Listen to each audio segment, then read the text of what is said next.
Sejam todos muito bem-vindos ao Stack Digital Podcast. Eu sou o Gustavo e estamos aqui hoje para conversar com os agraciados da quarta edição do Prêmio do Stack Digital aqui na cidade. Eu estou aqui hoje com o Dr. Leandro Barros. Tudo bom, doutor? Tudo bem e com vocês? Tudo jóia, graças a Deus. Hoje, nesse formato diferente, que a gente está gravando com o celular em pé, eu vou falar que eu estou desacostumado. Eu estou muito acostumado a olhar para a câmera. Para mim é uma novidade, estou estreando, uma honra. Doutor, primeiramente, obrigado por ter vindo aqui conversar com a gente hoje. Então, parabéns por ser destaque digital. Obrigada. Eu estou com o papel no carro, dependendo se eu consigo te mostrar o que eu conheço. Tá? Muito. Então, você presente. Bem, eu sou o Leandro Barbosa, né? Sou fisioterapeuta formada há 1 ano e meio, podemos dizer, no Centro Universitário de Formiga, o Unifor. Atualmente, né, atuo com a fisioterapia, mas também sou instrutor de Pilates, onde eu pego algumas aulas para dar também, e atendimento domiciliar. Mês passado eu concluí a minha pós-graduação em fisioterapia neuroinfantil e adulto. Então, assim, o meu mercado atualmente, né, está sendo a fisioterapia tanto clínica como domiciliar e a questão do Pilates também, né, que hoje em dia, assim, é uma grande alta, né, para quem busca uma qualidade de vida melhor. Então, atuo nessas áreas atualmente. Eu já conversei com alguns profissionais que trabalham com Pilates. Aham.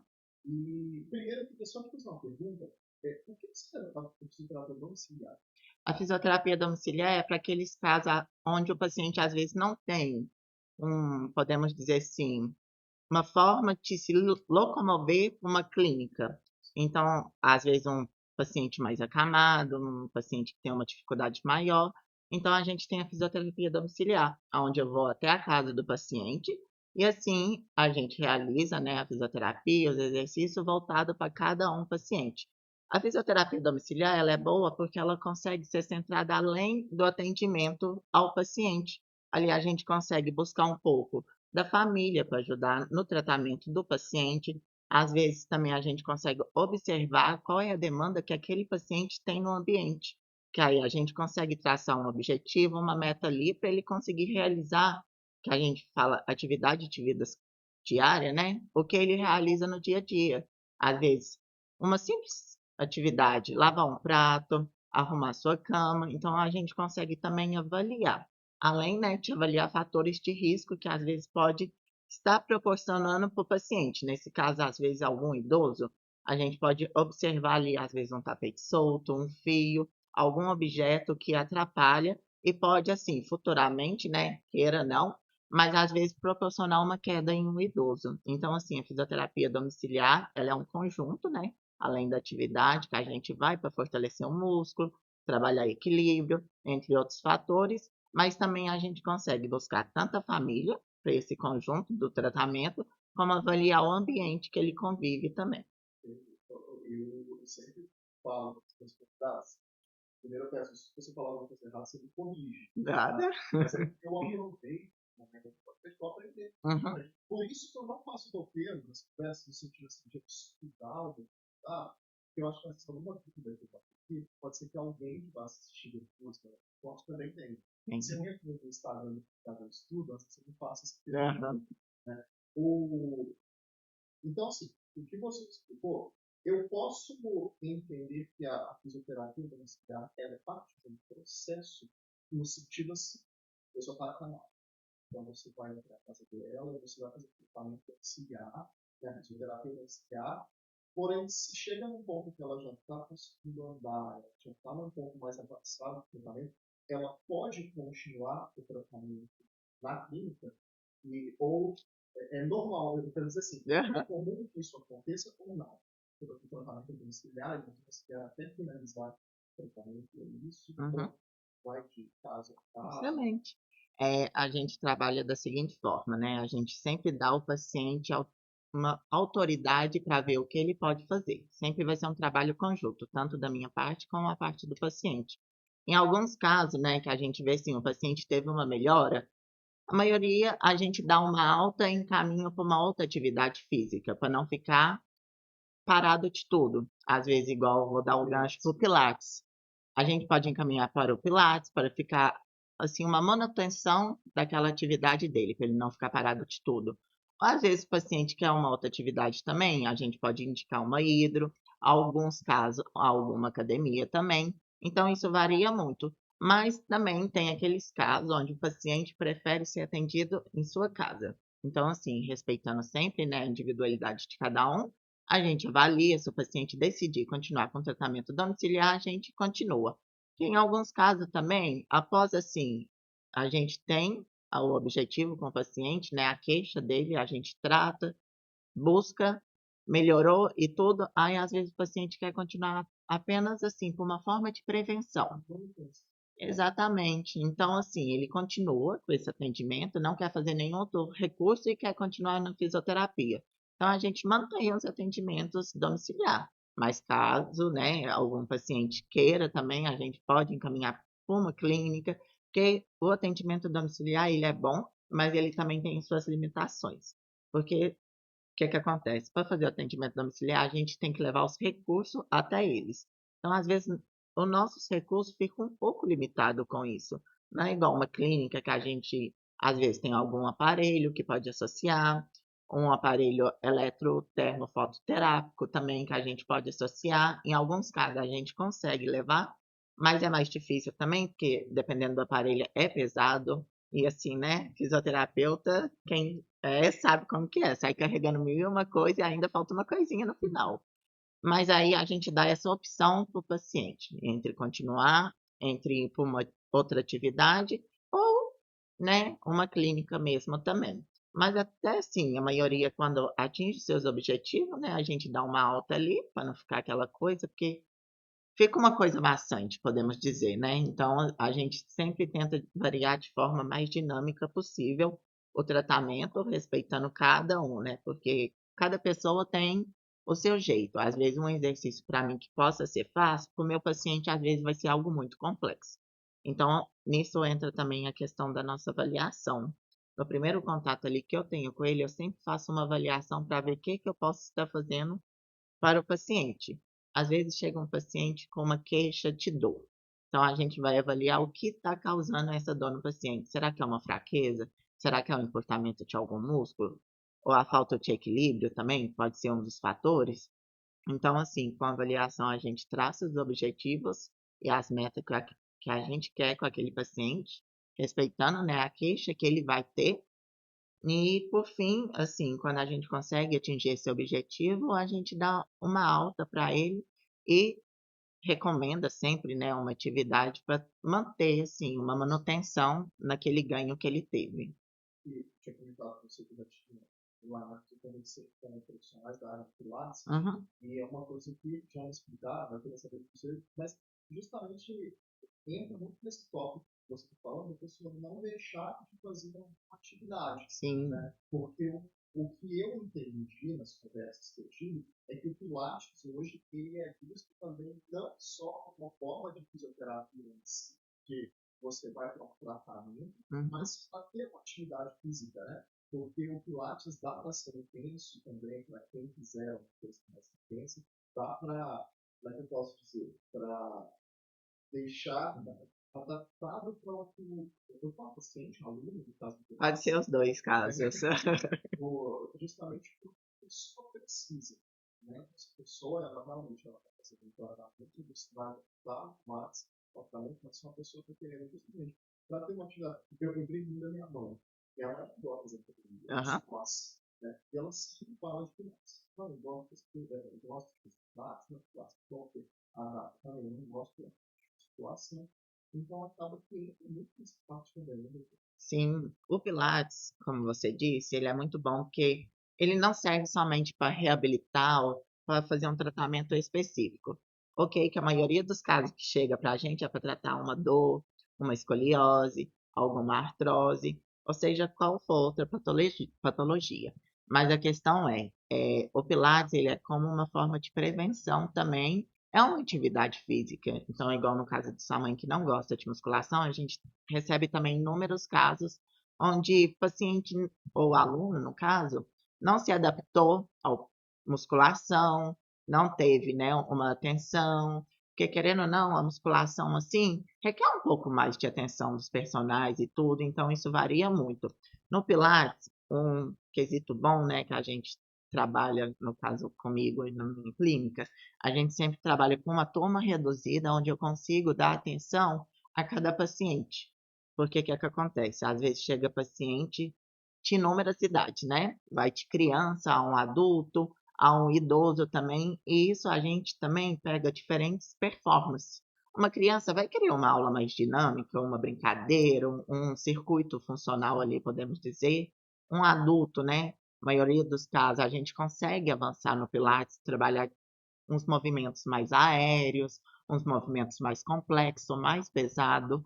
E o idoso, na maioria dos casos, a gente, assim, surpreende, para falar a verdade, porque a gente tem idosos muito funcional, que realiza atividade, assim, de alta complexidade, mas a maioria do caso, às vezes, está ali para ser uma manutenção, né? Para ser uma atividade que eles têm. Então, a gente acaba pegando um nível mais médio, assim. Lá no Pilates a gente divide em 3 níveis, sendo leve, um moderado, um intermediário, né, e os níveis avançado, onde os avançados requer um pouco mais, né, de concentração, de força para realizar, e o leve e intermediário ali a gente vai intercalando entre um e o outro. E isso é bom porque a gente consegue pegar todas as faixas etárias, não só tipo, Pilates é só para pessoas mais jovens. Não, eu tenho crianças que fazem, que ajudam na questão do crescimento dela, do desenvolvimento da criança. Tenho adulto também e tantos idosos. Então, assim, ele vai além da questão do reabilitar, do tratamento. Ele pode ser também uma prevenção, que na maioria dos casos as pessoas procuram a gente quando já tem algo, às vezes uma dor, às vezes uma coisa que está desconfortável ali, está atrapalhando, uma falta de equilíbrio e afins. Então, a maioria não procura por forma de prevenção. Hoje em dia a gente consegue ver um pouco de mudança nisso. Mas o Pilates é também, né, uma atividade física que a gente pode usar para prevenção, seja de futuras doenças. Às vezes uma hipertensão, uma artrite, uma artrose, um problema de coluna. Então isso vai variar muito de paciente para paciente. Uma coisa que eu já vi nesse podcast, sempre que eu converso com um convidado, seja da área da saúde, são 3 áreas. A área da saúde, a área da estética e da área domiciliar. Né? Uhum. É que depois da pandemia, houve uma mudança de cabeça das pessoas nessa questão de prevenção. Né? Não só na questão de prevenção, mas na questão de olhar mais para nós mesmos. Né? Aí falamos da estética, os procedimentos estéticos, né? Não só procedimentos, por exemplo, as pessoas começaram a pesquisar mais maquiagem, lash, cílios, lash, Uhum. ou na parte de casa também, que só conversa com a gente aprendeu a as palavras a gente começou a nos classificar. Talvez aqui, tá, fazer uma diferente, uma planta, essa cuidar de uma coisa. Sim. E na parte médica também, que entra academia, e tudo mais. Né? A própria prática mesmo, se qualquer esporte, né?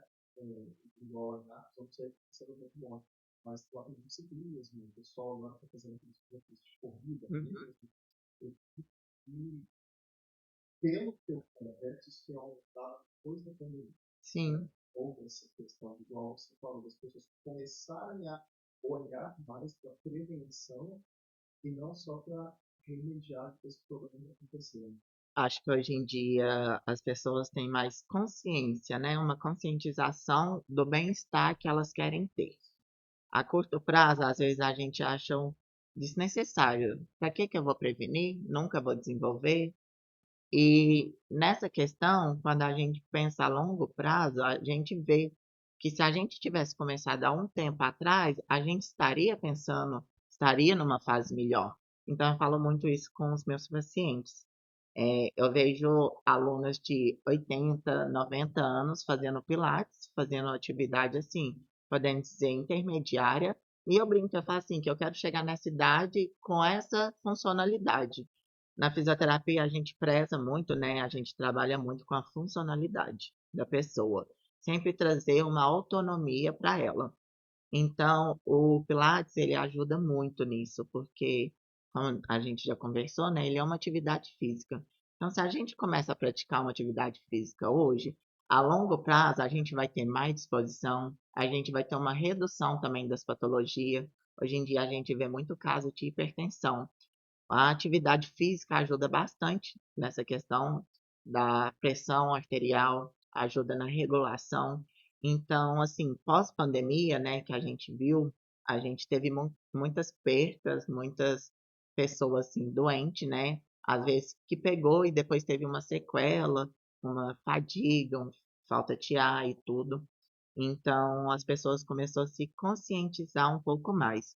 E hoje em dia, né, a gente tem as redes sociais que, assim, é um mundo que tem as informações na palma da mão. Então, acho que hoje em dia é muito mais fácil a gente conscientizar as pessoas sobre os fatores, apesar que, né, eu penso que a maioria já estão cansados de saber quais são os benefícios, mas é sempre bom muito reprisar, né, reforçar e incentivar essas pessoas a sempre a buscar uma melhor qualidade de vida. Não pensando somente no agora, claro, por agora vai trazer muitos benefícios, mas sempre pensar a longo prazo. Pensar em que pessoa você quer ser daqui a uns 30, 40 anos. Você quer ter uma saúde, você quer ter uma funcionalidade para brincar com os netos, com os filhos, para fazer uma atividade, e não ser aquela pessoa, às vezes, que vai ficar limitada por questões que não se preveniu antes. Então, assim, sim, pós-pandemia a gente teve uma conscientização maior da gente olhar para dentro e falar assim, eu preciso mudar isso e isso, mas ainda assim eu acredito que falta um pouquinho dessa conscientização. Então é sempre bom, né? Igual eu tenho minha rede social, sempre prezo lá, refriso, posto os benefícios que a gente consegue ganhar com uma atividade física, com uma reeducação tanto de vida, né? Seja ela alimentar, seja hidratando, seja realizando qualquer forma que vai assim a longo prazo e a curto prazo também trazer uma melhor qualidade para a pessoa, né. Eu, eu acho assim, eu sou suspeito a falar, porque eu tenho uma premiação que homenageia profissionais que fazem um trabalho diferente na Uhum, internet, né? Mas eu defendo isso, porque no sentido, a gente educar as pessoas utilizando as redes sociais, porque você como profissional, não, eu acredito que não seja muito o seu caso, de você ter muito perfil tirando em cima do seu negócio. No uhum, sentido assim, como você realmente a gente sempre comenta. Ah, porque tem influência que vai fazer um reels com uma pasta de dente que não presta para nada, e esse views vai pegar milhões de visualizações e não deixar de ter errado. E uhum, aí, para o profissional, para justamente educar a audiência de que também não é tão certo, né? E esse trabalho, ele funciona sim, sabe? Essa parte uhum, positiva, porque o justamente eu vejo tem muita coisa que eu conheço, passando os vídeos, assim, e eu vejo realmente que impacta, no sentido assim, poxa, eu faço essa ideia, você não deveria fazer?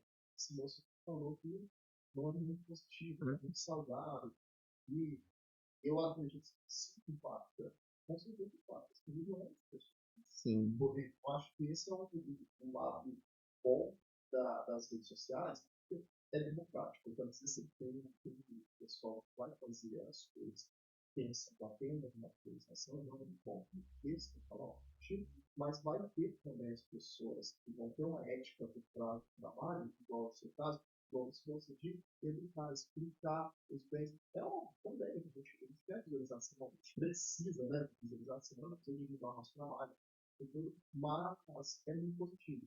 Então, assim, antes de encerrar o nosso vídeo, eu queria te dar um parabéns pelo seu trabalho. Eu sempre falo lá, você vai receber uma no celular, Sim. você vai ver ele falar assim, lá, eu te peço desculpa, mas eu sempre falo assim, e eu tenho que passar para também na rádio, esse podcast que eu gravo aqui hoje, com a premiação e tudo aqui, trabalho bem feito nas redes sociais, eu venho para fora dela. Então, assim, eu não tenho motivo nenhum para entrar na sua página, ver que ele tem feito, vai falar assim, esse cara não fala que ele tem feito fora do trabalho, ele tem feito um negócio desse. Porque é como se fosse um outro, não. Você tem que se programar as companhias, você resolve um monte de coisa nas redes sociais. Parabéns, né? Sim, Você meus parabéns. obrigado. Tal. Beijo, você vai me somar, né?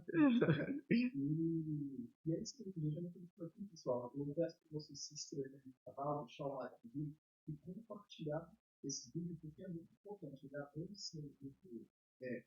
Eu acho esse tipo de vídeo, se você não é um profissional na área de saúde, de esporte, de qualquer área, eu acho fundamental. O vídeo que eu falei, que é a vida da gente alimentar as pessoas, isso que isso, não falou de prevenção, tudo mais. A gente vai ficando por aqui, pessoal. Um abraço e até o próximo vídeo. Tchau.